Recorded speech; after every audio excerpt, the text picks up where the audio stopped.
എന്തായാലും V D Satheesan ഔദ്യോഗിക പ്രഖ്യാപനത്തിന് ശേഷം ഇപ്പോൾ അവിടേക്ക് എത്തിയിരിക്കുകയാണ്. പ്രവർത്തകർ വലിയ രീതിയിൽ ആഹ്ലാദം പ്രകടിപ്പിക്കുന്നതാണ് നമ്മൾ കണ്ടത്. അദ്ദേഹത്തിന്റെ വാഹനത്തെ ചുറ്റി പ്രവർത്തകർ നിൽക്കുന്നു. ഇപ്പോൾ ഓരോരോ ആളുകളായി വി ഡി സതീശനെ അഭിവാദ്യം അർപ്പിക്കുന്നതാണ് നമ്മൾ കാണുന്നത്. എന്തായാലും 10 വർഷത്തെ കാത്തിരിപ്പിനൊടുവിൽ വലിയ മാൻഡേറ്റോടു കൂടി ജനങ്ങൾ തെരഞ്ഞെടുത്തിട്ടും ഈ 10 ദിവസം ആഘോഷങ്ങളിലേക്ക് കടക്കാൻ കോൺഗ്രസിനെ സംബന്ധിച്ച് കഴിഞ്ഞിരുന്നില്ല.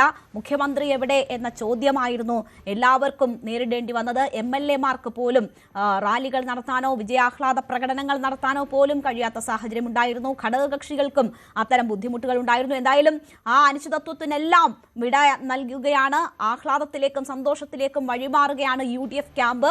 സത്യപ്രതിജ്ഞ തിങ്കളാഴ്ച നടക്കുമെന്നതിൽ തീരുമാനമായിരിക്കുന്നു. ഇന്ന് വൈകിട്ട് ഗവർണറെ കണ്ട് സർക്കാർ രൂപീകരിക്കാനുള്ള അവകാശവാദം ഉന്നയിക്കും. അങ്ങനെ ആഹ്ലാദത്തിലേക്ക് വഴിമാറിയിരിക്കുകയാണ്. ഇതുവരെയുള്ള അനിശ്ചിതത്വങ്ങളെല്ലാം ഒഴിഞ്ഞിരിക്കുകയാണ്.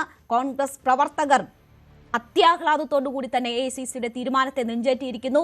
ജനവികാരം പരിഗണിച്ചുകൊണ്ടുള്ള ഒരു തീരുമാനം ഹൈക്കമാൻഡിന്റെ ഭാഗത്തു നിന്നും ഉണ്ടാകുമ്പോൾ അത് ആ രീതിയിൽ തന്നെ സ്വീകരിക്കപ്പെടുകയാണ്.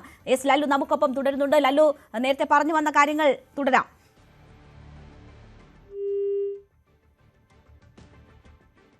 പറഞ്ഞിട്ടുണ്ട് വി ഡി സതീശൻ്റെ ഏറ്റവും പ്രിയപ്പെട്ട കഥാപാത്രം കർണനാണ് എന്നാണ്. എന്തായാലും ആ കഥാപാത്രത്തെ പോലെ അമ്പേറ്റ് വീണ് ജീവിതം അവസാനിപ്പിക്കേണ്ട ഒരു അവസ്ഥയിലേക്ക് വി ഡി സതീശൻ എത്തിയിട്ടില്ല എന്നുള്ളത് ഏറ്റവും ആഹ്ലാദകരമായ ഒരു കാര്യമാണ്. കഴിഞ്ഞ 5 വർഷം കേരളത്തിലെ UDF-നെ നയിച്ച നിയമസഭയ്ക്കത്തും പുറത്തും ഒട്ടേറെ പോരാട്ടങ്ങൾക്ക് നേതൃത്വം നൽകിയ വി ഡി സതീശൻ ഒടുവിൽ കേരളത്തിൻ്റെ മുഖ്യമന്ത്രിയായിരിക്കുന്നു.